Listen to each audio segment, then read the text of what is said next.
And it's live. And we're live. And yeah, so like I was saying, like this past week, it's like my Kickstarter had hit this point. It's not even a plateau, like the dreaded plateau that everybody hates, but where like everything just inches forward. It's this one was just like no matter what I did, it's like the campaign came to a complete stop.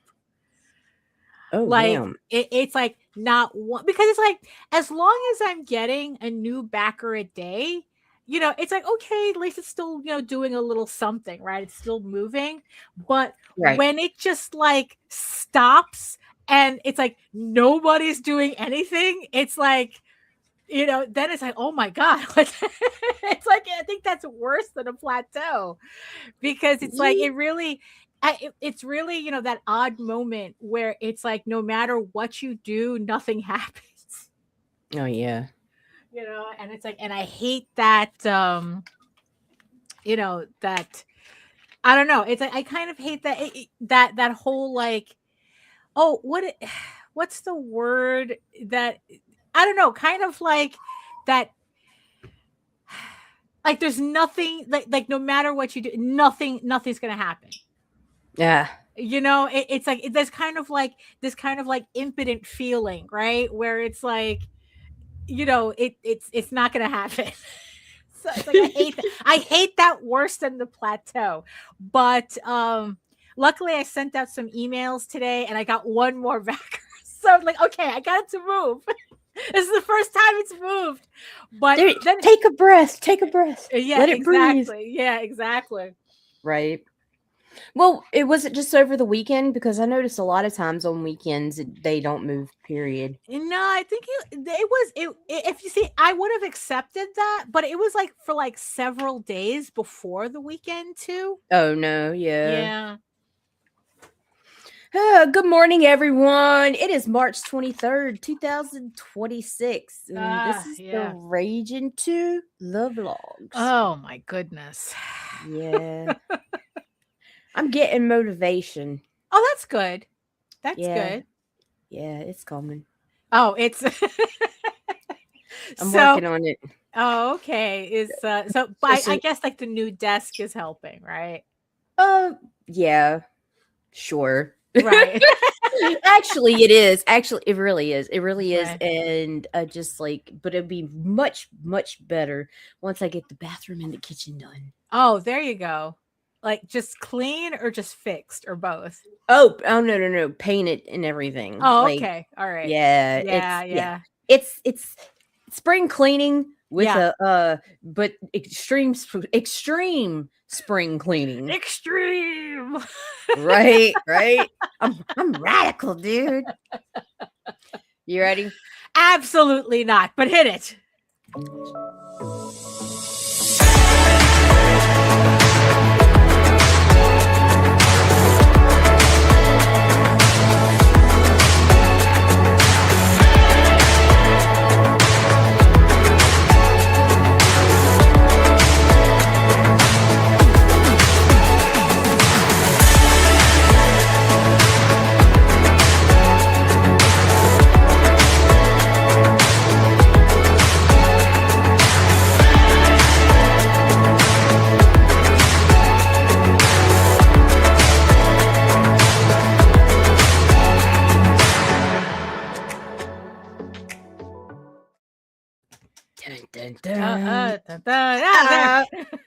Oh, I had to go. I just finished my water, so I had to go grab another bottle. And it's like, I don't know. I hate missing listening to our intro.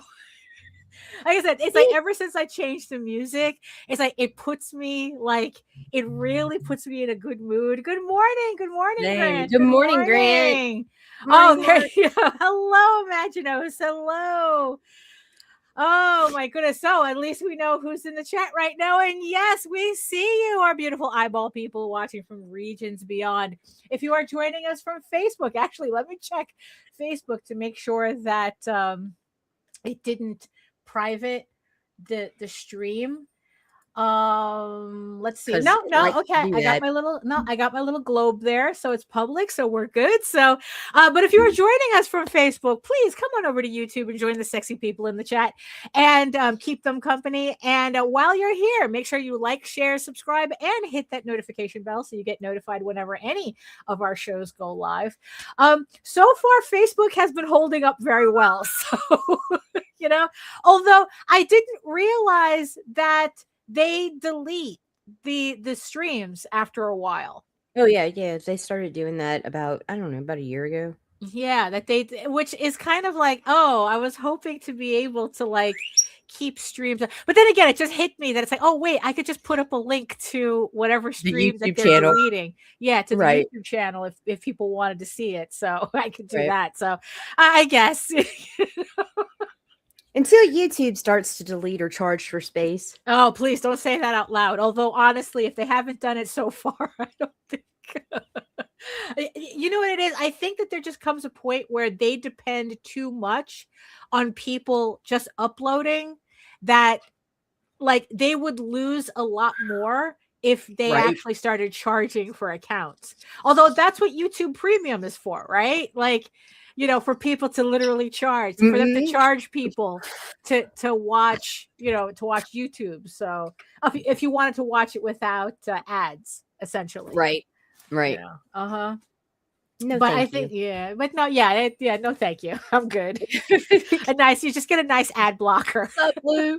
Hey, Lou, Oh my goodness. Right.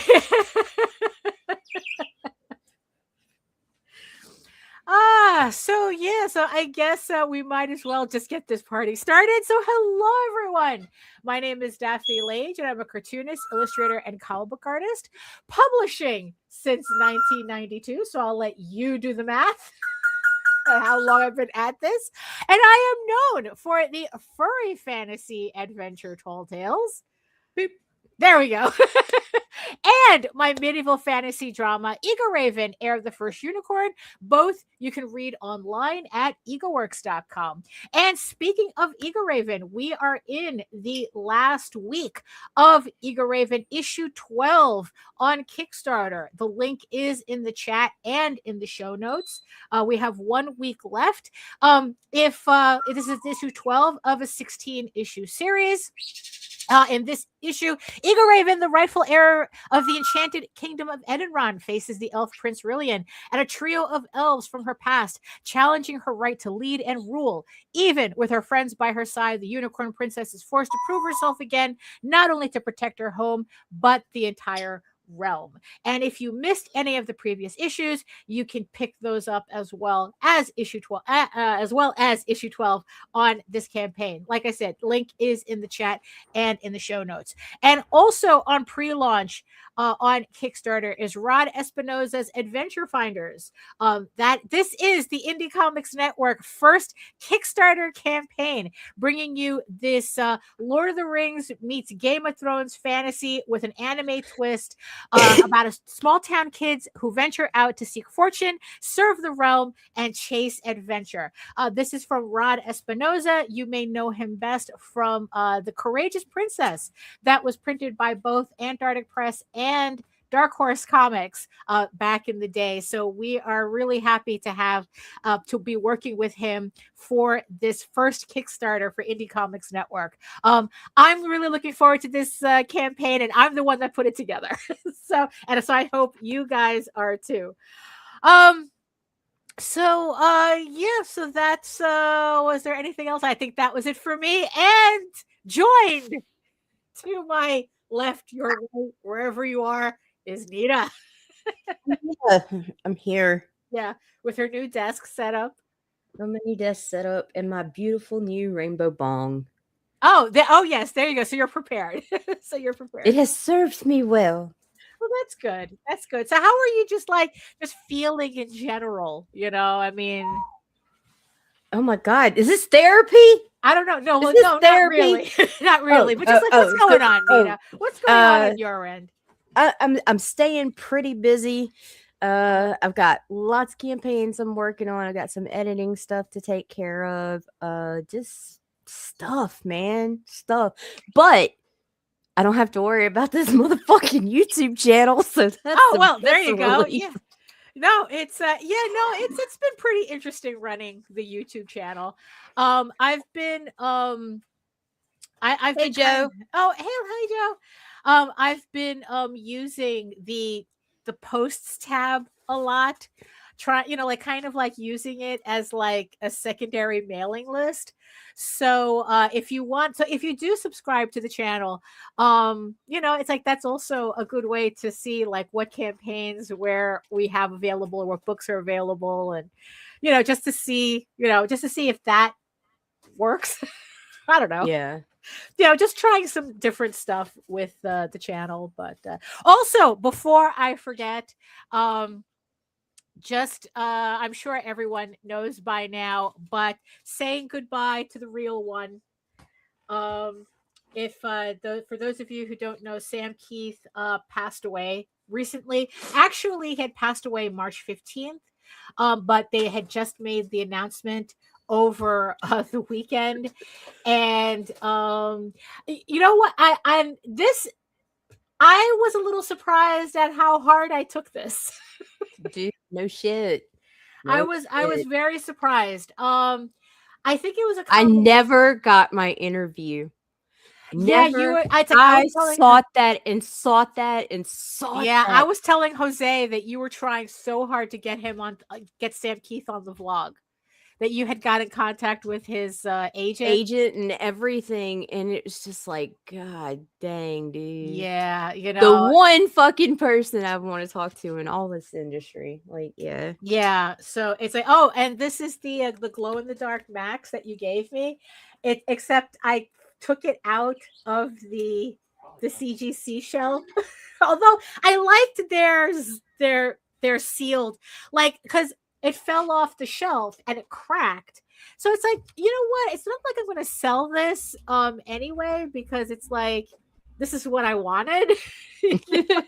I lost my original copy, or maybe Jose has it. I don't know. So Nina had gotten me a CGC graded version of the glow in the dark, because I love glow in the dark shit. Right. And it had fallen off my shelf and ended up with a huge crack in it. So I figured, it's like, you know what? It's not really the CGC thing that I'm really... I could only find it CGC graded or garbage, because I can't tell you how many I bought CGC graded and cracked them motherfuckers open. Oh, there you go.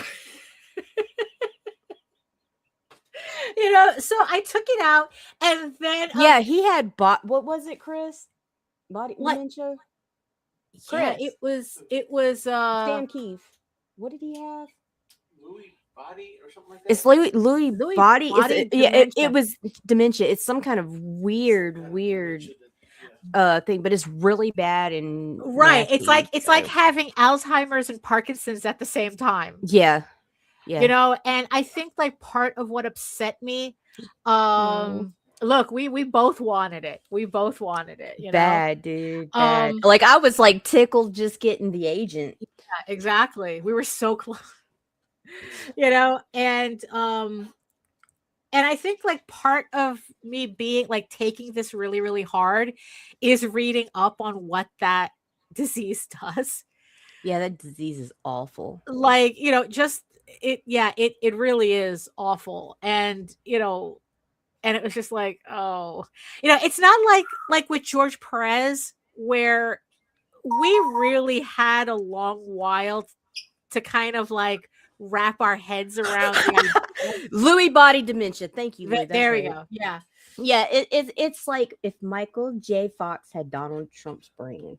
Yeah, it kind of turns into that, doesn't it? Yeah, it's rough. Yeah. And yeah, it's been a hot minute. There was a calendar 2-3 years ago that was on a GoFundMe that I didn't see until after it was over. Right. Like, I was really upset about that too, because it had 11 by 17, 12 or 11 by 17s of art. Dude, I would have so had that shit matted all over my walls. Yeah. I mean, yeah, it's like, like I said, it's like, George Perez, we kind of had time to understand what was happening. But with Sam Keith, it was just like it's like we just didn't know. Well, no, because he was so private and hard to Yeah. get, and you know, like a lot of people talk about how nice he was and soft his spirit was, but it's like the dude was shy as fuck and also resented the max. So he was one of those. Yeah. Well, you see, the funny thing is, right, is that even though like the max was, of course, where most of us like was introduced to his work, I think that the work that really stood out for me the most was For Women. Yeah. Like, I have never met a guy who could write female trauma the way he could. Dude, you don't even have to read For Women for that. You get that in the max too. Fucking Julie's the most broken bitch in the planet. And like, it's her, you know. But I think it was For Women that really stood out for me because there was nothing supernatural about it. Yeah. You know, I mean, it's like, you know, it's like, yeah, it's like, you know, Julie, look, it's like, it's all faded. That was also the other reason why I cracked it out of the CGC, because it's like the back got so faded because my office being the greenhouse that it is, that it's like, oh, it's not even the same, technically the same grade anymore. So I might as well just take it out. But I really do, in the end, I really do like this Ziploc thing. That it's not a Ziploc. It's sealed. Like you could literally dunk this in water and nothing will happen to the book. Like I was really impressed. That part I was impressed by when I cracked it open. Let's try. You know, so so I gotta put this up somewhere so I can continue to watch it, because after I heard that he passed, I realized like, oh shit, where's that copy? Because you know, I had it put away until I could figure out what to do with it, right? And it's like, you know, so it's still here, right? But For Women was the book that really stood out for me because it wasn't like of a supernatural nature, right? You know, and it was just like, and honestly, it's like he was able to do things with the topic that lesser writers would have been ghoulish with. You know what I mean? Oh, I feel it. Yeah. You know, and it's like, you know, it was just like it was just like really, and then that ending, the way he landed that ending was just like, oh shit, you know, it's like this is somebody special. Right. You know, and it's like, you know, so I was kind of like, I was really surprised as to like how I took it when Jose said like, oh, Sam Keith is like, oh, what the fuck? What do you mean he's dead? Like, I was like really shocked. Listen, Chris told me, but I was so high when he told me it didn't register at first. Because I was like, so fucking what? But it wasn't Sam. I wasn't thinking of Sam Keith. I was thinking of Sam Elliott. It's like, wow, like, and there's nothing against Sam Elliott. I just don't know who he is. I was just like, why does he care about Yeehaw Grandpa? Like, and then it was like, and a little bit later, I'm scrolling, and then I see I pass an article. I was like, wait a minute, why are all these Max images in my feed? Right, and then it was like, oh fuck, and Chris is like, I told you this, and I'm like, I thought it was Sam Elliott. It didn't fucking register, dude, because it was like, no way. Right. Yeah, no, it was quite the shock, but it's like, so pour one out for the homies. Yo, you know, and it's like that's a talent we're never gonna see again. No. Really. So that's the news. That's probably the closest to recent comic book news you're gonna get out of us, you know. Oh, and then a ship got sunk in the Strait of Hormuz, and I heard that Fantagraphics. That was Fantagraphics lost a huge shipment of books. So, oh my god, like it's like, because I heard something like that. That it's like, well, at least our shit didn't get blown up like Fantagraphics. I go, what the fuck? Yeah, right. Like I was thinking it was figuratively. No, like literally. Oh my goodness. Yeah, it's just chaos. Right. Yeah, just another normal day. 2026 be 2666 then. Yeah, that's pretty much. And no, I'm not laughing because the shit's funny, y'all. I'm laughing because I don't want to sit here and cry anymore. I'm done crying. I'm done. I'm gonna laugh until we die now. Yeah, that's all it is. It's like, we're the meme of the guy. It's like, is it first time? It's like war in Iran again. Maybe third's a charm. Oh gosh. Oh Jesus Christ.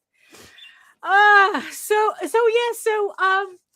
at least dogs and cats living together. Actually, at that point, it would be like, oh, that's nice. Would be. It would be. So like the other thing that happened that stood out for me these past couple of days was the Oscars. Sinners brought home what very is it, much deserved best actor, best actor, best screenplay, and best soundtrack. No, it's never mind. I'll keep that one. I'm keeping that one. We're not encouraging that. So unless you're a furry, but no. But this is comics, and as much as I love Sinners, I also love K-pop Demon Hunters. Right, yeah, K-pop, yes, K-pop Demon Hunters won Best Song and Best Animated Feature. Yes, well deserved. Yeah, well deserved. I mean, I think like what really stood out for me was when K-pop Demon Hunters won that Best Animated Feature. Oh, because what's funny? There was a new rule that they implemented for the Oscars. Is that the Academy had to watch all the movies that they were voting for. Well, I mean, because and people were going, wait a minute, they weren't doing that. And it's like, no, especially for the animation category, it was infamous that the Academy voters were just letting their kids vote for the movies because they couldn't be bothered to watch them. And this year, they were obligated by the Academy to watch all the movies that they were voting for. So K-pop Demon Hunters won. And it was so funny to see Guillermo del Toro give them a standing ovation. Yeah, it was greatness. I mean, it's like it was obvious that he was trying to get the entire audience to do that. But you know what? The fact that he tried. I mean, Guillermo is such a stand for the animation medium that, he is such a cheerleader for animation that it's like, you know what? Even if he was the only one, the fact that you're getting you got Guillermo del Toro to stand for you. Right. I mean, I would have been on cloud 9 just for that. But holy shit though, did the Sinners soundtrack really deserve that Oscar? Because that soundtrack is just amazing. But the fun, because they're the performance that they did for I would lie for you and I would lie to you or something like, or I lied to you, right? Where it's like the ancestors are coming out turning up, music, and it's like, because it's such a beautiful scene in the movie. And for anyone who hasn't watched it, you really should watch it. Look, the director admits that this is his version of Till Dusk Till Dawn. So better, because God, I hate that movie. Don't make that comparison. I'm sorry, I hate it. But look, it's like, look, say what you want about Quentin Tarantino. We already are. Yeah, it was him who helped Ryan Coogler get the deal that he got. Right. I think there's only like 3 directors who got the deal that the studio deal that he got, where it's like he's making money on $1. as Josh Johnson. I was watching a bit from him where he was kind of like explaining it, where it's like, but not only does he get like every dollar is like he makes money off of every actual dollar the movie makes, but he retains the rights to his movie. It's not like in the past where the studios would just own the movie outright. Ryan Coogler will get his movie back in, I think it's like 35 years. Oh, geez. Yeah, that's which sounds like a lot, but the fact that he gets it back at all is like unheard of. Like I said, only like 3 directors has that type of contract, and Quentin Tarantino is one of them. Wow.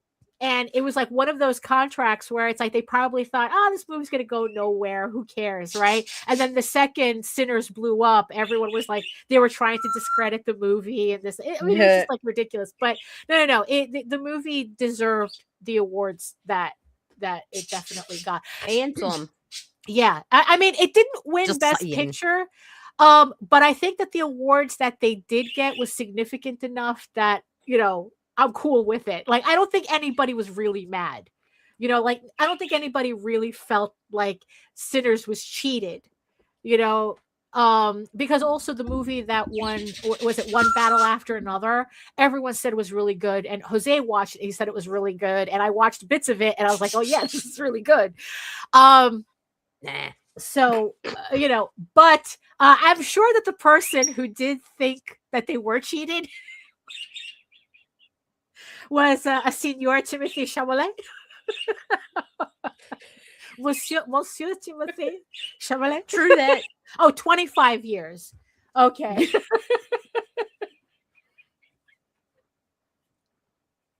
What is it? I saw like I think it was something on Blue Sky that says that the reason why Quentin Tarantino stars in all of his movies so that he could say the N-word. Oh my gosh. So stupid. But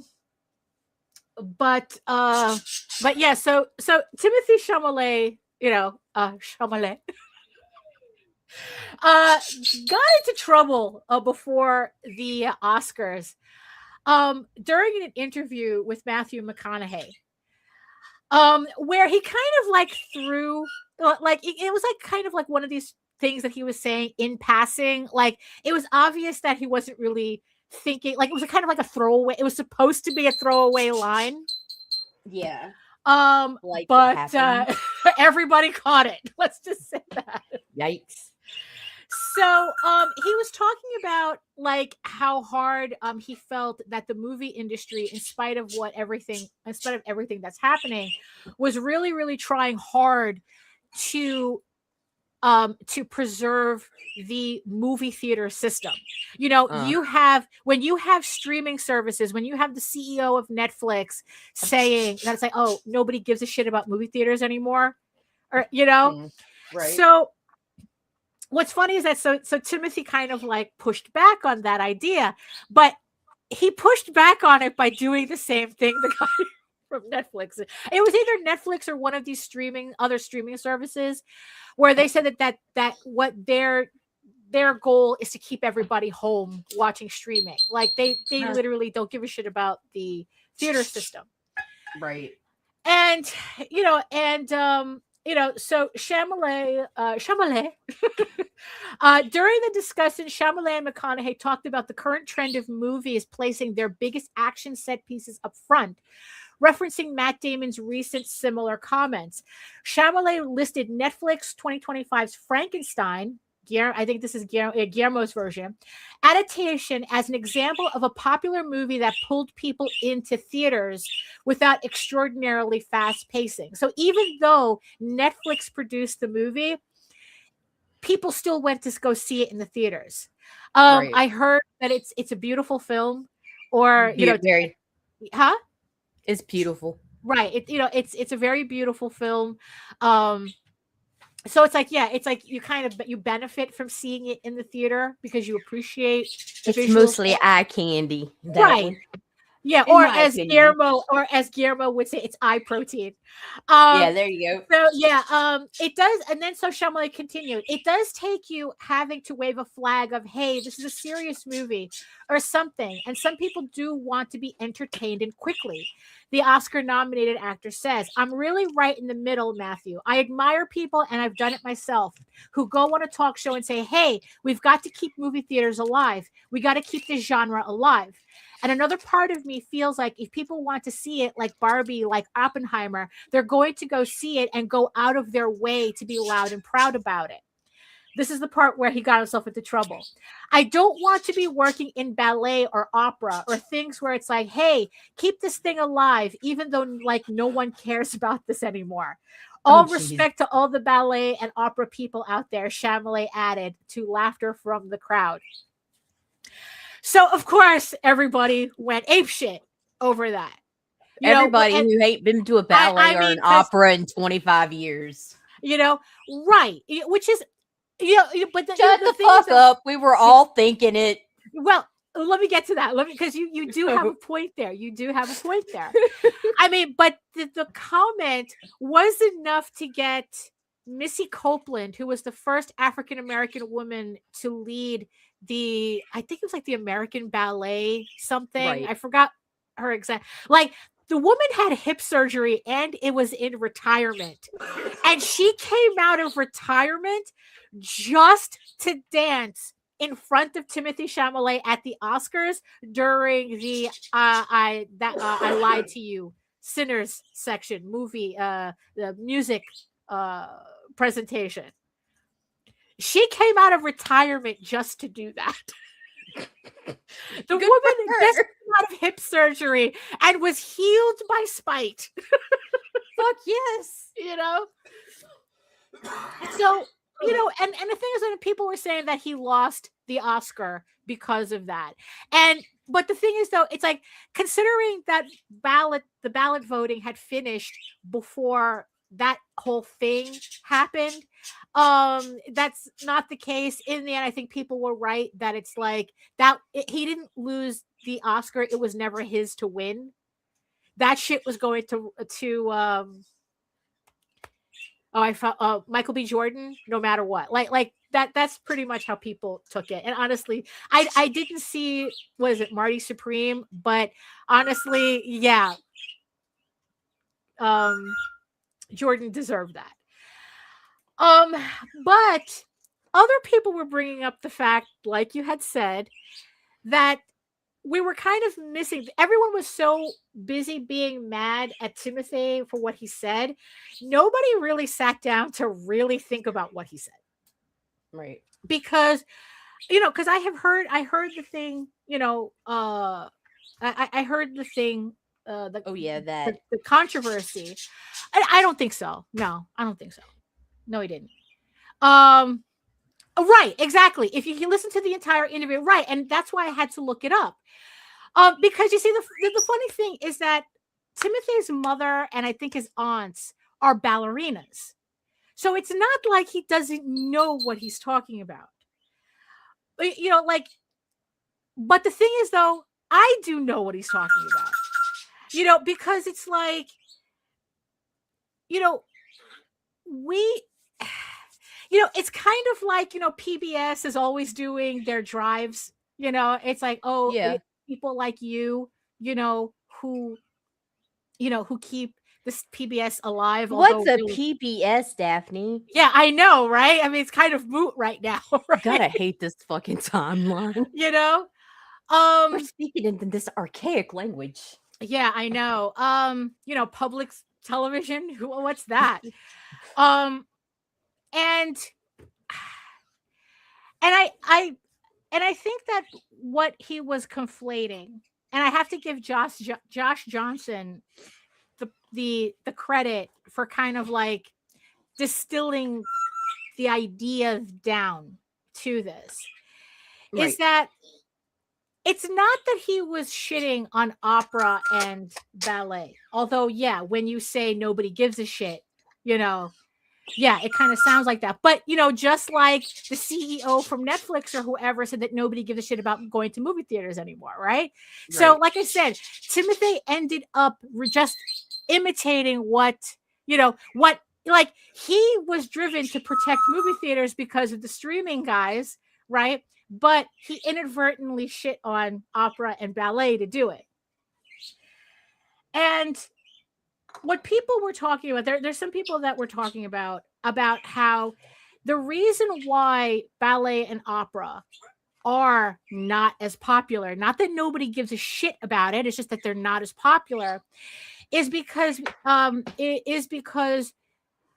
like the arts programs, the arts and music programs in schools nationwide have been cut. Oh, absolutely. So children are not learning about these art forms in their formative years, which would allow them to appreciate. I mean, just arts in general is pretty much butchered at this point. Right. Now it's all about, no, you don't need art because we have to, we have to train, teach the test, right? Meanwhile, are you fucking kidding me? No, I'll tell you what it is. This happened to us. Football coaches are getting paid millions of dollars for football. And not just what coaches. Does that have to do with schooling? Like when Jaden was going to school, they were putting her in the Gifted and Talented program. Like she was supposed to go into arts, and we had already talked about it and everything. Well, we got a notice saying it was canceled. A couple of weeks later, they're doing a huge, massive fundraiser, not to keep the STEM program going, but to buy the football team new uniforms. And they did not have bad uniforms. They just wanted to change the color. Right. Yeah. Like what? Right. Nah. So it's like, so if anything, he just pointed out like how much the arts in general are getting the shaft. I mean, just the fact that, that a lot of these, the masses never gave a damn about opera and ballet, but the rich will keep both of them alive for their children. And that's also part of the conversation, right? Kind of like the whole thing with AI, that AI is for the masses, but real art is for the wealthy. The whole thing about how real art is going to be a status marker while the rest of us just get AI slop. Right? I mean, this is your gruel and shut the fuck up. Right. I mean, it's like, this is just a way for the wealthy to differentiate themselves, right. But also it's like, it's like, so what happens is that you have, you have, these, it's not that it's because, okay. So Josh Johnson, he then, right. It's like, well, that's also another issue too. Right. So, but that was also the luxury arts, right? Which luxury is kind of arts. like, so Josh Johnson had talked about it. He summed it up as what Timothy was conflating. The mistake that Timothy was making in his comments was that he was conflating art with commerce. Right. And he was talking about, and this is going to go to I'm going to hook this up to the Kickstarter trailer. Let's see. Is he goes, what he was talking about is that he was conflating money with art. And we, like he was conflating the more money, that he was thinking that the more money art makes means that it must be good. When we know that's not true. Is that that's just like the quality? Just like, it's like it's a art that makes money doesn't mean that it's good, and art that doesn't make money doesn't mean that it's bad. Right. It's like we know these things to be true now. And he also says, like, look, are there people who create art just to make money? And it's like, he goes, yes, but that shouldn't be why you make art. Right. It's kind of, it's like the whole, like, art isn't content. It's always this pushback. It's like, art isn't content. Content is is the spaghetti sauce in a jar. Art is art. Art is something that moves you. It's not content. It's not something that we spend all this time making for you to just scroll past in 12 seconds. Right? So what Timothy was kind of trying to say is that with movies, you can, it's like, well, movies are surviving because it's making all this money. But just because something isn't making money doesn't mean it's struggling. You see, and this is the thing. For him to say that nobody cares about opera and ballet doesn't mean that nobody's interested in it. It just means that the purpose of opera and ballet is not to make money. That's not the purpose of why it exists. The problem is that it's becoming more and more separated from the culture when it comes to the common person because of all the arts. Because like bananas taped to a wall. Look, that was another thing that I learned. That was another thing that I learned too. How the arts are used for money laundering. Yay.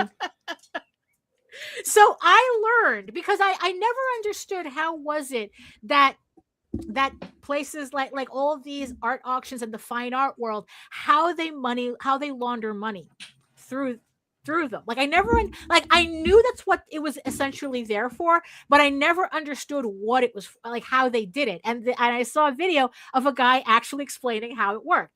So what cool. it is, teach. You have you have the this painting or whatever. Say you have like a Leonardo da Vinci, right? Or even a banana taped to a wall. It's just all the same. Okay, thing. Banana taped to a wall, right? So the stupid thing is what worth like $20 million, right? But let's say Leonardo da Vinci, because I think that this lends more towards the opera and ballet thing. So you have a Leonardo da Vinci, that I guess it's like for some reason, it just like the museums are full. They can't cycle through everything, or it's not important enough of a work to be displayed in a museum, or however that works, right? So they have Leonardo da Vinci. They put it up on auction. It sells for $30 million, right? So some anonymous buyer on the phone. You've seen that footage, right? You see the auctioneers on the phone, right? Blah, blah, blah, right? 20 million, 10 million, whatever. They buy the Leonardo da Vinci for $20 million. And then what they do is they ship it to a warehouse that's right outside the border of Switzerland in some kind of tax haven no man's land. Huh. So they put the painting in this warehouse where it just stays stored. It's like the person saying, it's like, this is literally the warehouse at the ending of Raiders of the Lost Ark. This is literally what it is. It's just priceless paintings, art, just like cultural artifacts, just stored in this warehouse for the sole reason that it is not taxable because it's in this tax haven, right? And then what the person does who bought it is that they take a loan. They use that painting as a collateral on a loan that they take out. So they take that $30 million, out a $30 million loan using that painting as collateral. And here's the thing. Loans are not taxable, so it's not considered income. And then the person with that loan then lives off of that money, or whatever the fuck they do with that money. Because all hookers and blow. Yeah, whatever they do, and it's all non-taxable. So owning the painting is in a tax haven, so you can't get taxed on the value of the painting. And you take out a loan because the whole point that what these rich people do is that they do this thing called they buy, hold, and die. It's the whole thing with this how stocks work. that it's like how these people can say that they have like $40 billion, you know, that they're worth $40 billion, but not when it comes to taxing them. And all of a sudden, oh, we're just a small being poor baby. We don't have actual money. So that's what they do. They take loans off of that collateral. So without getting too deep into it, so what this guy's saying is like, so not only is this is how they launder money through art auctions, but also it serves as it serves as a way for the wealthy to remove art from the culture. You know, so again, it's the wealthy separating the rest of us from our artistic legacy, essentially. And it's the same thing. I mean, it's like, honestly, opera and ballet are not going anywhere. Right. And, you know, what it is that, you know, Timothée Chalamet cannot see the same amount of success in opera or ballet as he can see in movies. But the thing is, though, just because he can make money, he's in a lot of blockbusters, you know, in movies, you know, doesn't mean that his art is more meaningful. Because trust, he was gunning for that Oscar. So even though on one hand he's saying that money validates art, he really, really fucking wanted that Oscar, which means that his peers would have validated what he did as art. Right. So which was really more important to him? Because yeah, he's going to be eating shit for a while. Is it going to affect him? No, because I'm still going to watch the Dune movie. I'm still going to go see it. You know, but also at the same time, I'm not really that concerned about opera or ballet disappearing. Right? No, they're not going anywhere. Right. You know, because again, it's like that is being supported on a different level. If anything is disappearing, is the common people's connection to, you know, like cultural arts like that. That's why they're pushing AI on us so hard, so that we lose that connection to an actual art form that they can then hoard for themselves. Look what my pet human drew. Right, exactly. No, for real. That's the whole patronage system. That's real. That's literally what it was. Look at my pet human. Let the 2029 Hunger Games begin. No, for real.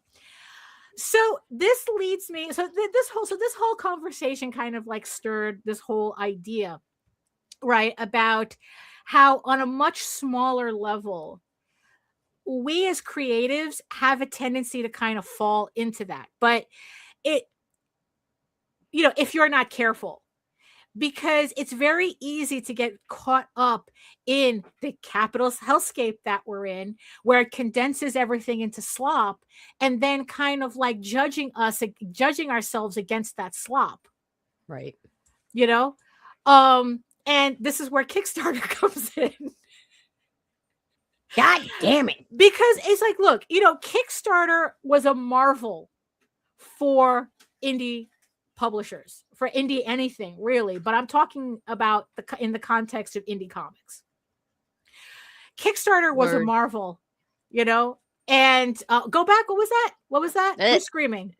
Nick. We always I'm so damn tired of these people who can only enjoy their feast if they know others are starving. You know, that's it. That's there we are. You know, the cruelty is the point. So, you know, Kickstarter was a marvel for us, that all of a sudden we're able to build, to sell our stuff directly on a platform, you know, that actually, you know, that we can actually get seen on this platform and sell our stuff. And it's like, you know, because when I started, I put like a sketchbook up, and it's like, you know, it's like I made $500 just by putting up a sketchbook. I can't even remember like I can't even remember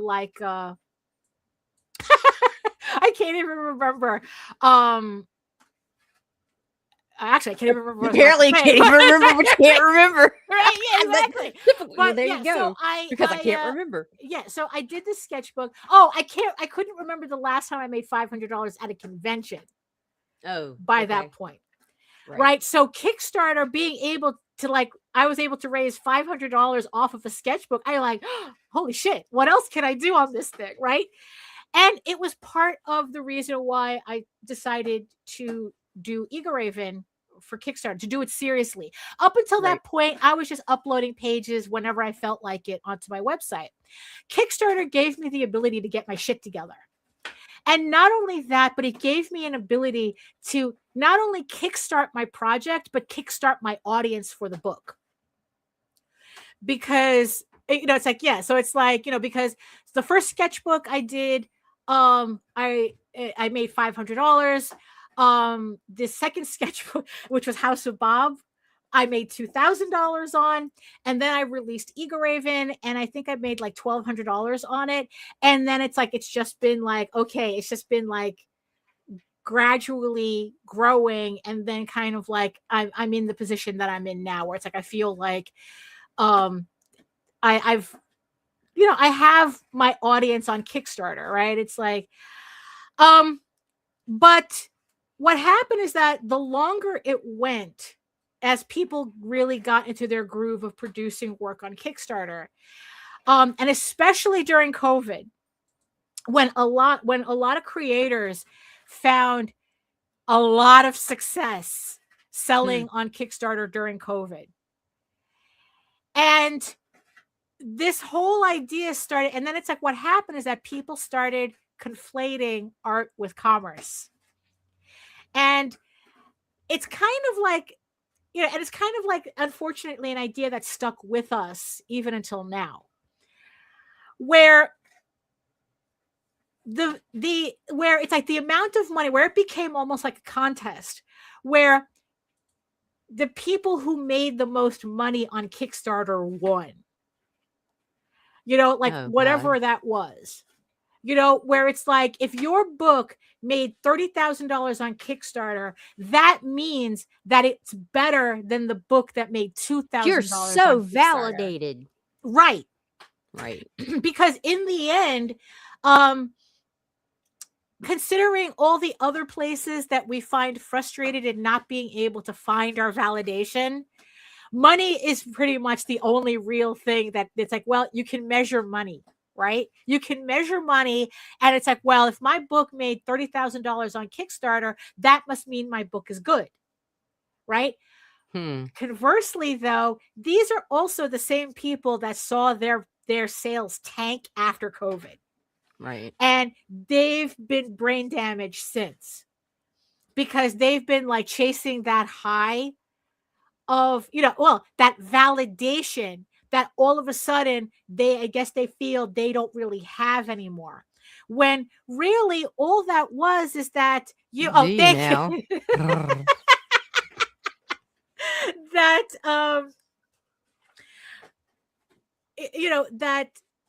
that suddenly they took it as, oh, I don't have validation anymore because I don't have that money anymore.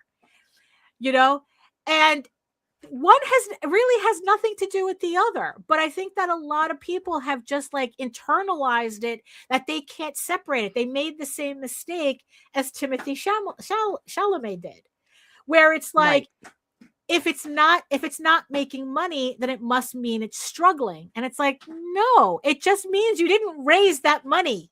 That's it. That's all that means. It's like Josh says, there's there, just because you don't make, it's there's art that makes money doesn't mean that it's good, and art that doesn't make money doesn't mean that it's not good. It's it doesn't mean that you're struggling. Nicholas says, this is weird, as the old connection between art and commerce was negative. Art's our hobby, not a job. You want to make art, why aren't you kickstarting? Guess it sucks. Right? And and that's the frustration that I've really, really been seeing, how all Kickstarter, because actually this idea started with George. He had said something on the Catch the Craze show that kind of stuck with me. And it's like, it kind of made me wonder. It's like, yeah, are we really thinking this wrong? Because he was talking about how people should stop trying to find their audience on Kickstarter, because that's not where you find your audience. Kickstarter is to kickstart your book. It is not to find your audience. Right. And, you know, and I think he's like partially correct, where Kickstarter helps you kickstart your book and kickstart your audience. Right. Because I know that I found my first audience on Kickstarter, you know, for Egoraven, you know, I found that audience on Kickstarter. And you also bring your audience to Kickstarter. Well, right. But here's the thing though. The most successful books on Kickstarter, the ones that really make money, they didn't find their audience on Kickstarter. Right. None of them found their audience on Kickstarter. They came in, they brought their audience to Kickstarter. Right. You know, and it's like, and so the idea that, oh, you know, it's like, why am I not finding my audience on Kickstarter? Why am I not it's like, why am I not getting the validation on Kickstarter? I work so hard. I put out 27 campaigns, 50 campaigns. I've been doing this for 15 years or 20 years. Why am I not finding my audience on Kickstarter? Well, right. What if that's not what Kickstarter is for in the end? It's like, yeah, their algorithms their algorithm in the beginning allowed us to start building an audience. But in the end, you still have to find your audience outside of that. Especially when we know that the audience on Kickstarter, especially in the comic book section, most of the time they're spending money on IP books or on TNA books. Like, those are really the two major audiences that are on Kickstarter. You know? So it's like, knowing the environment that Kickstarter is, if you're doing like a all ages book, can you really be frustrated that you can't find your audience on Kickstarter, knowing right. what the environment is? Again, it's like you're putting a tropical lizard in a desert terrarium and then getting mad. Why isn't this lizard thriving? Right. Right. And the thing is, and then it's like, we're in like and most of us fall into the 75% of people who make between $1,000 and $9,000 on Kickstarter.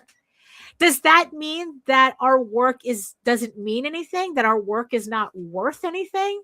Because, oh, you didn't make money, you didn't make it big. Right. And I think it's important for us to kind of like separate the idea that the money is what gives you validation. Because remember, if Timothy really believed that it was all about the money, he wouldn't be doing fucking art house films trying to get an Oscar. So even he knows in the back of his head, money is not really the validation that he wants. You know, and then it's like, yeah, and then it's like with opera and ballet, you're talking about an art form that's literally sponsored by the wealthy. So that's right. Like a completely different model. You know, it's like, yeah, do they do fundraising? Yeah, but most of the time that fundraising comes from organizations run by wealthy people who want their names associated with, you know, the Metropolitan Opera House. You know, with Lincoln Center, you know. So where and how do you get validation? Well, here's the thing though. You have to decide for yourself, what is the definition of validation you want? It's kind of like asking, you know, it's like, you know, like what does being successful on Kickstarter look like? You know, there are people who say that Kickstarter, it's like, oh, the more money you make on Kickstarter, that's being successful. But if you're making $20,000 on 60 people, 60 backers, is that really being successful? Like, would you rather have $20,000 on 60 people or like 2,000 backers. But then again, if you have 2,000 backers, you are making fucking bank. Yeah, true story. You know? But so in a strange way, there is a correlation between the people who buy your stuff, who want to buy your stuff, and the money that you make. But the thing is, though, is that if all of a sudden in a couple of years, you can lose 90% of your backers after, like COVID, after all the extra money, the COVID money is gone. And, it's like, did you really build an audience? It's like, would you rather, honestly, because that's the question. Do you find validation in the audience or do you find validation in the money? Either way, you're going to be disappointed, because it's like, what I see more is people who want that money. And of course they'll say, it's like, oh, well, I have to pay for all these people, which is fine. I have to pay for the art. I have to pay for, of course, there's always going to be a cost. Oh, Nita's internet went out. There's going to be a cost for to what you're making. Even, I have to shell out money for what I do, even though I do most of the work myself. But, the way people talk about the money they want to make on Kickstarter doesn't really relate to how they talk about, well, I have to cover my costs. Because usually what they do, they're not doing the thing that really shows me they want to cover their costs. They're trying to do the thing to raise money that would give them validation. Getting to like that whole, well, I made X amount of money, so that means that my project is valid.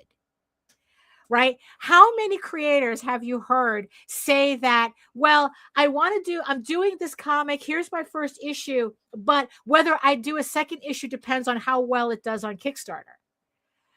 While at the same time, they're saying that, oh, this is my, personal project. This is my, this is my life's work or whatever, but it still hinges on the money that I can raise on it.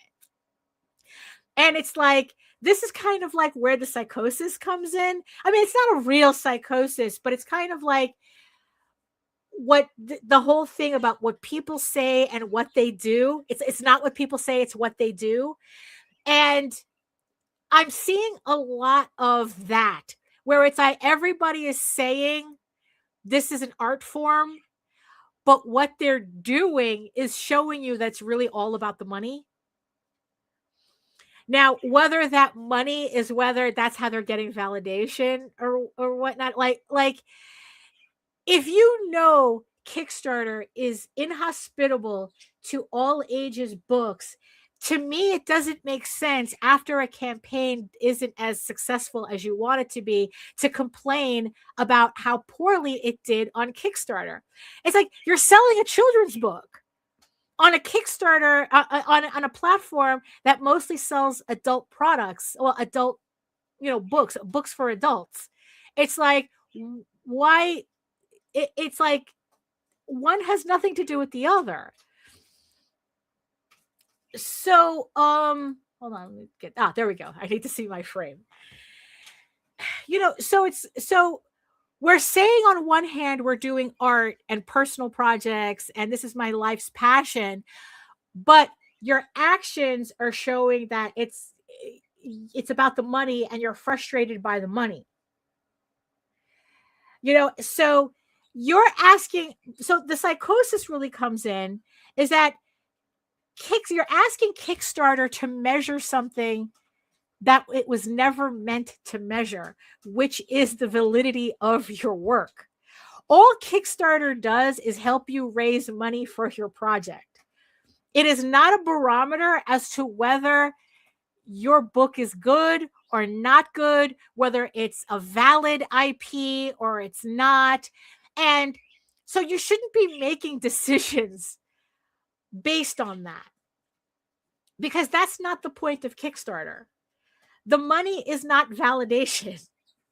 The money is just money you raised. And I think that people really like, so it's like, so when George said that, Kickstarter is just for kickstarting your comic, it's not it's not for like finding your audience. There's a certain I really, it's like I couldn't be that mad with it, of course, because there's always that knee-jerk reaction. But it's like the Timothy Chalamet comment. It's like, wait a minute, there's something real here. There's something here that this means something. It's like, so it's like, yeah. So it's like, so if you want to find your audience, we've spoken about this, plenty of times before, where it's like, you can't depend on one platform to do that, because the platform is not yours to make that decision on. It's like I don't know, like, considering like how much people have been saying the algorithm on Kickstarter has changed to benefit larger companies, like I predicted it would back, years ago. Like, whether if I had put out that first sketchbook again, whether I would have made that same $500. Right? It's like that. I think that now the money that I'm making now is because I've built up what I was putting on Kickstarter, since that very first one. Now I'm not so sure if, I would have the same result if I started now instead of like back then, Jesus. It's there.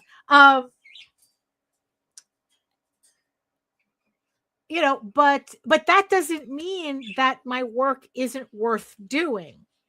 And that's also the thing that I think that I want to like really, like press on people, that it's like, just because your project is not making money, the money that you want on Kickstarter, which honestly 75% of us is not making the money we want on Kickstarter. But like I said, the people who are making money on Kickstarter, it's because they're bringing in their audience from someplace else. Nobody makes money on Kickstarter starting from zero. They don't go from like $0 to $60,000.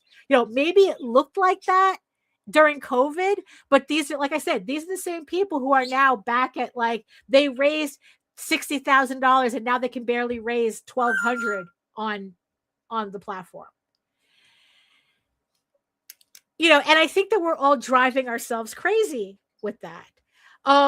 If your art is something you want to do, then you do it regardless, right?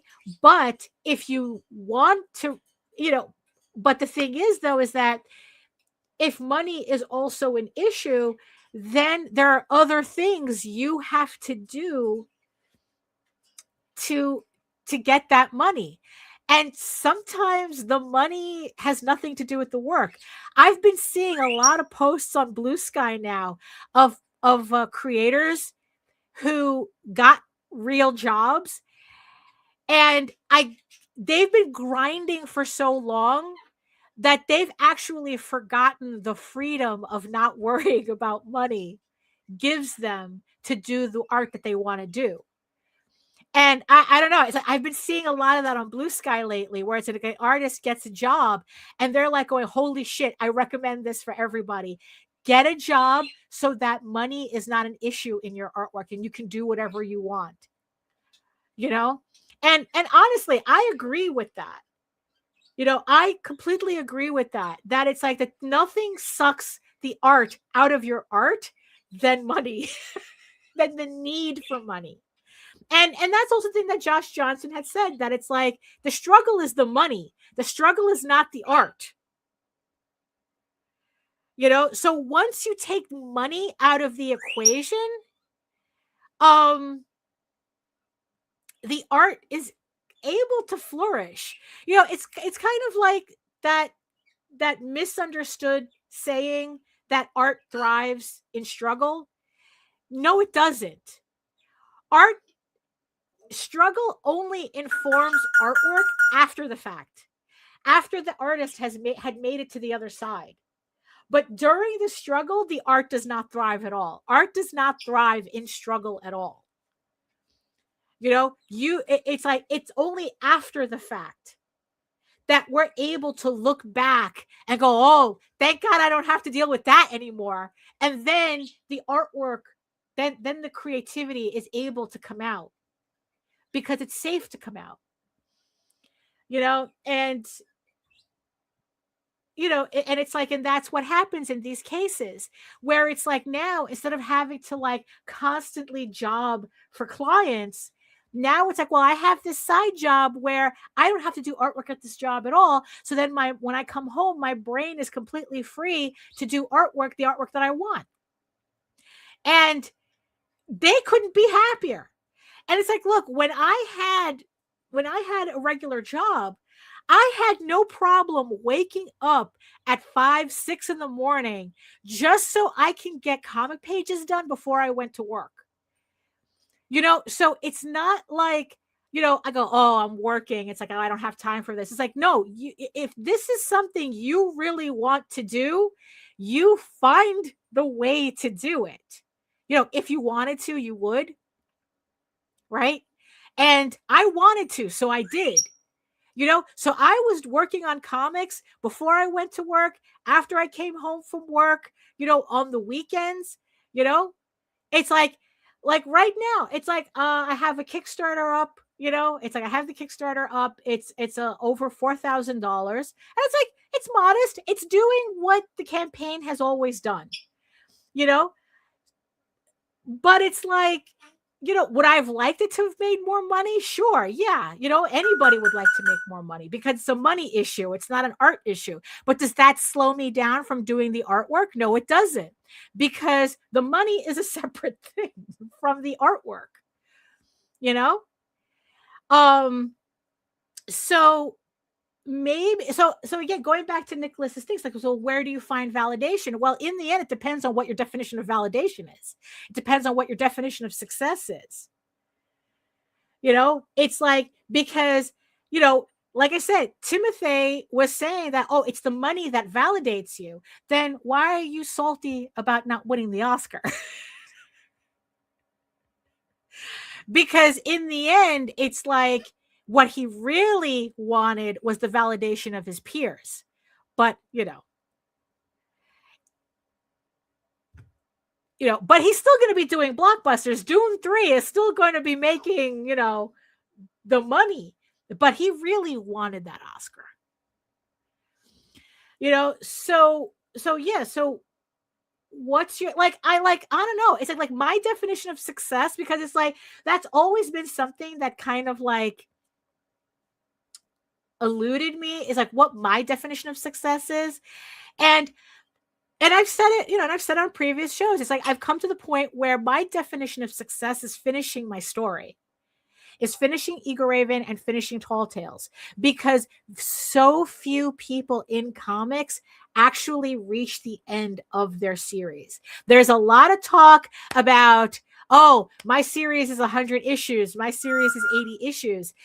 My series is, and it's like, honey, if we do the math, if even at best you're putting out 4 issues a year on Kickstarter, we're talking about a 35-year investment or a 25-year investment for the reader. And it's like, it's like, that doesn't make any sense to anybody. And honestly, it doesn't encourage me to invest the time to read your stuff if I know it's never going to get finished. So for me, that's why it's very important for me to do this, because in indie comics, we're infamous. Look, we have this reputation for a reason. We're infamous for not finishing our books and then being surprised when people don't want to invest in our series. When we're not seeing, look, it's like, look, this is happening in traditional publishing as well. I remember a whole thing about an author complaining how people were telling her that, like, she made an announcement of she was doing it, like the first book of her trilogy was coming out. And people were literally telling her, I am not buying volume 1 until you finish volume 3. Because they were tired of authors announcing these books and starting these series, but because it didn't blow up, they didn't finish the series. And then you had people going, it's like, well, what the fuck? Look, it's the same thing with Netflix, right? It's like, look, Marco Polo. I'm still salty about Marco Polo and the Dark Crystal, right? Netflix was literally teaching people, don't expect this shit to finish. Same thing with The Witcher, right? Don't expect us to finish these series. So what happened? People stopped investing their time in them. Oh, a new series came out. Who the fuck cares? You're not going to finish it. So that's why I don't watch a lot of TV, because why should I invest my time into a series that more likely than not is not going to get finished, is not going to see an ending? If it sees an ending, then maybe a couple of years down the road, I'll finally catch up with it. Maybe if it interests me that much. But, why waste my time now? You're only going to make me angry because the thing that I did like, you decided you were going to cancel before it hit the second season. So it's the same thing with comics. It's like we're asking people to invest in our work, in our worlds, while at the same time, we're really not being serious. Remember, action, right? You could say all you want, but it's the action that counts. If you're telling me that your series is 100 issues, right, and you can barely put out 2 issues a year, I'm not bothering with it. But the thing is, though, is that it doesn't mean you don't have a valid book. It doesn't mean that your book isn't worth doing. It's just that my interest is completely hinged on your ability to be committed to it. And if your actions tell me, maybe, okay, it's like, now that I'm thinking about it, like, this is actually kind of like several different conversations in one, so kind of bear with me. Like, if your actions is telling me that you're not serious, you telling me that this is a passion project doesn't mean anything. If your actions is completely dependent, if what your actions tell me is that, well, if it doesn't blow up on Kickstarter, which most of the time our books don't, right, then you're not going to finish the book, or you're going to take so long to put it out. But at the same time, you're measuring your success as to how well your book is doing on Kickstarter. So my measure of success is finishing my book, right? So if I finish my book now, now validation, it's like, so what does validation mean? Right? It's like, it would be nice to have more backers. Like, more backers would be validating. But in the end, I have to get my validation from my return backers, from the people who stuck with me from the first issue, or they're collecting the full, like all the back issues or the trades. Like, I have to get my validation from that, because, well, this is telling me that people are reading it. You're buying a trade, so you're reading it. I mean, you're buying a PDF.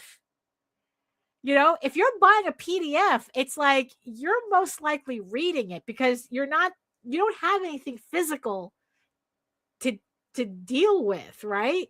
So if you're buying a PDF, I'm assuming it's because you really want to read it, even though you can't get the physical copy. So my validation is readers, people who actually read my stuff. But it's kind of like, that's a harder thing to measure, because most people, this is like also another conversation, most people who read indie comics don't talk about it. And that was like, that was definitely a whole other conversation. It's like, everybody's, people can talk about Dork and Ultimate Batman, whatever the fuck the book everyone's talking about. But that's because, like, mainstream has so many people that if 1% talk about it, you're still talking about hundreds of people talking about those books, even though 90% of the people who buy these books don't talk about it. So if you think about indie comics, our audience is significantly smaller. And especially if you're talking about people who collect micro publishers like us.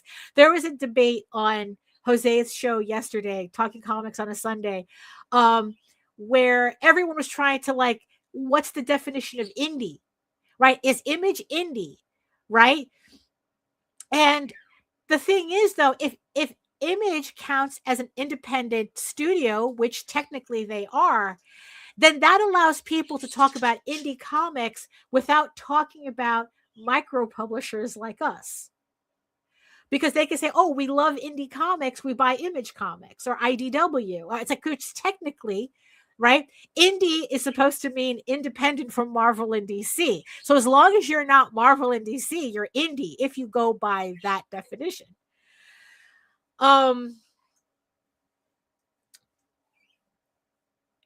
So it's like, so if you're, so like, say, if I'm saying my validation comes from people talking about my book because they read the book, that's not something I can measure, really, because the audience for micro publishers like us are so small that you're not going to hear anybody talking about your book. Essentially, everybody, they buy books. Like, when was the last time you spoke about a book you really liked? That you posted about, and it's like, and again, I'm not talking about, Image Comics. I'm talking about, when was the last time you picked up a book from Kickstarter from a micro publisher, from a micro creator, right? That you actually talked about publicly. It's very rare that any of us do that. Not even just post a picture of your latest acquisitions from Kickstarter. It's like, you can't even do that. But we're sitting here complaining about, well, how am I going to get my validation if other people don't do that? Again, what you say and what you do are two different things. So this whole mixed conversation, had me thinking about, like, the Kickstarter psychosis, where it's like we're asking Kickstarter, or we're being frustrated with Kickstarter because it's measuring something it wasn't supposed to measure.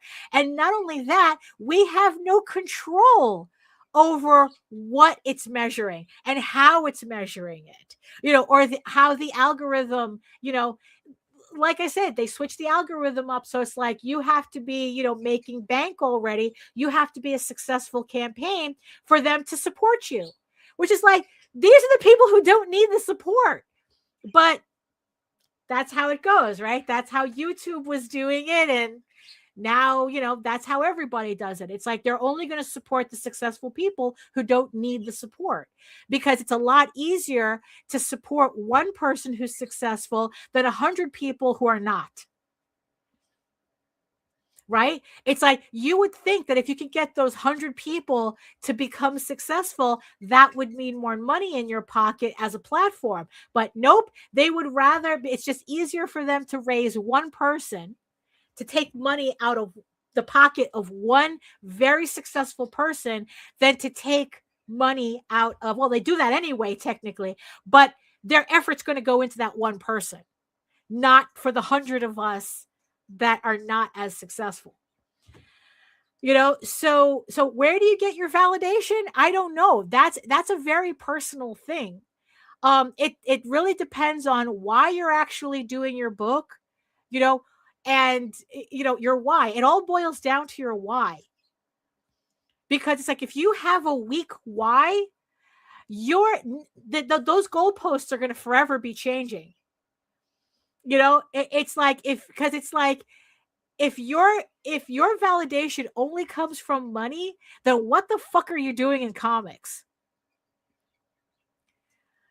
Because there are a lot of easier ways for you to be making money. And like I said, a lot of these there's a bunch of creators on Blue Sky who are just realizing that's like, holy shit, it really was just a money issue.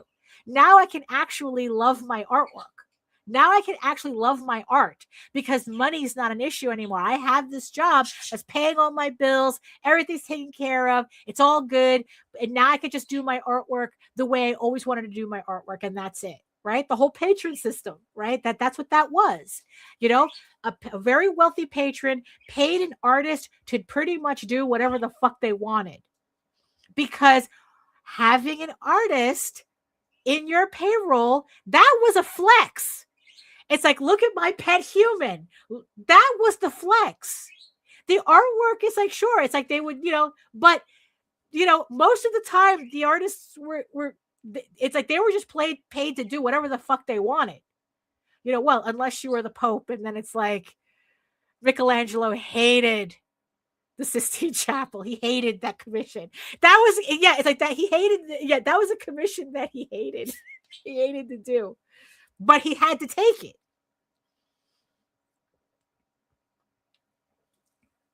He was the same thing, it's like, I hate commissions because like I have to do what they tell me, not what I want to do.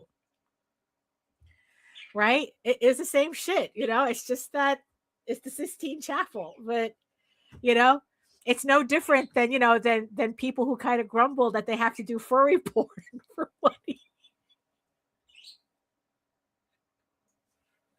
Because they got to get their bills paid.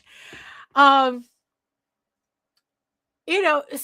I guess it's like, in the end, it's like what I just really, just wanted to discuss about, like whether we're putting way too much pressure on Kickstarter to do something that it wasn't really meant to do. And because of that, it's affecting the type of decisions that we're making. It's like we're all throwing our books on Kickstarter and banging our heads against it, doing the same thing over and over and over again, and then wondering why it's not different this time.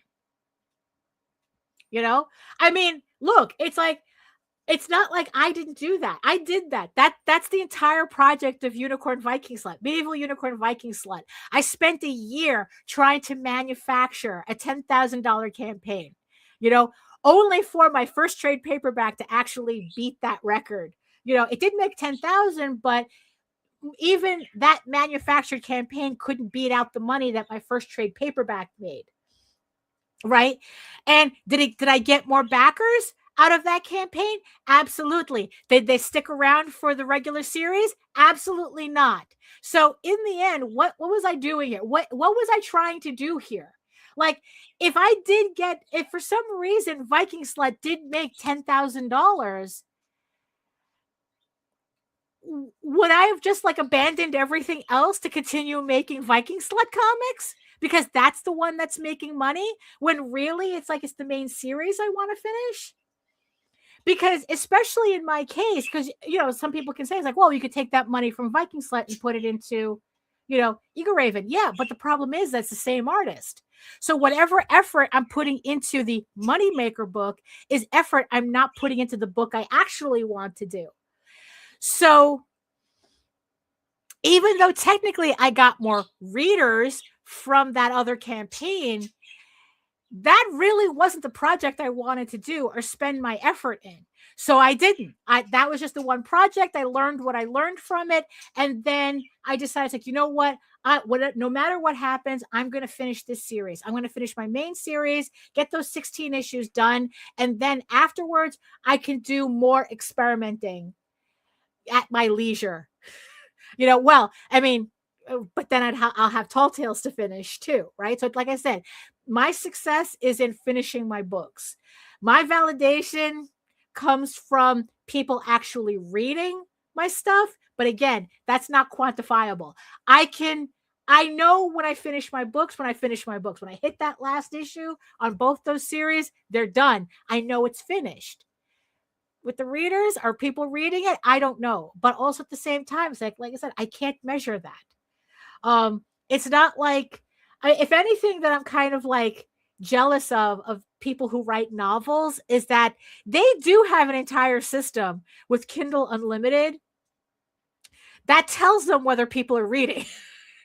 That actually tells them how many pages of their books are being read.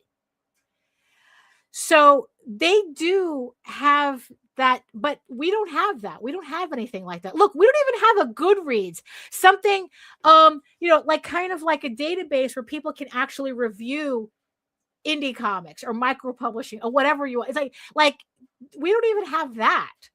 You know, so we don't even have anything like Goodreads where it's like, oh, well, 4,000 people read this comic.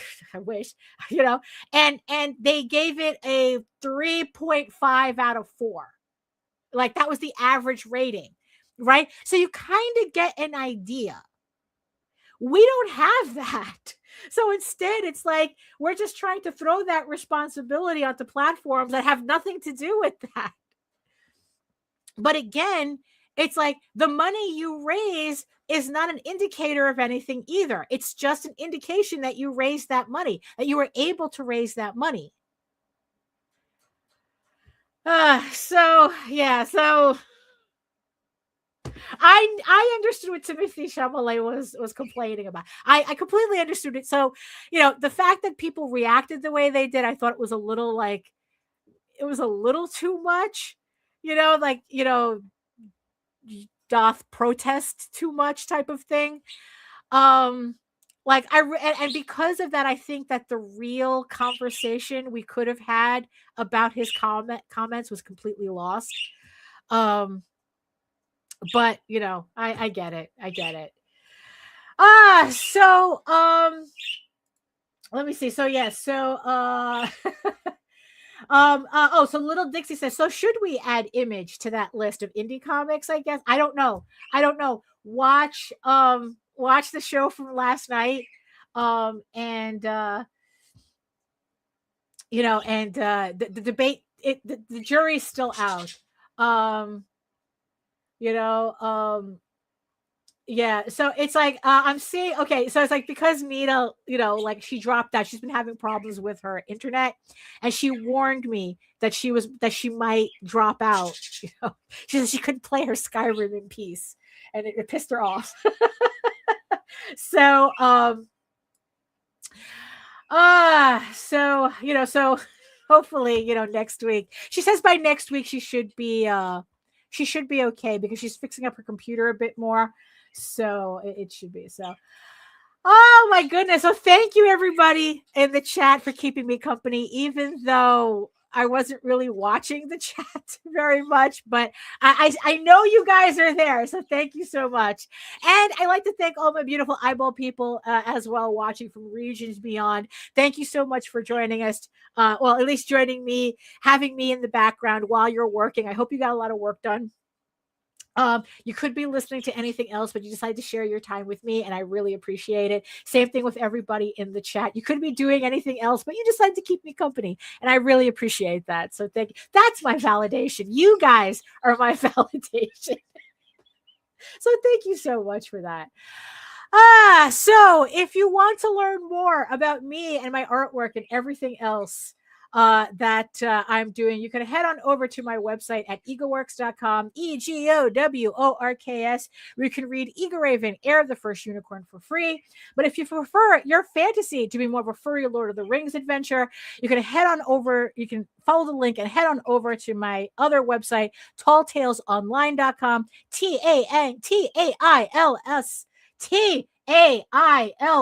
online.com, and you can read the archive of over 1,000 pages there. And also, while you're on the website, there you go, or right here as well, you can scan this QR code and you can sign up for my newsletter, which you can keep up to date with all of my new art, my sketchbooks, my comics, my Kickstarters, everything. And you get a free PDF comics bundle just for joining. You get to enjoy Egoraven for free, Tall Tales for free, and the Oswald Chronicles for free.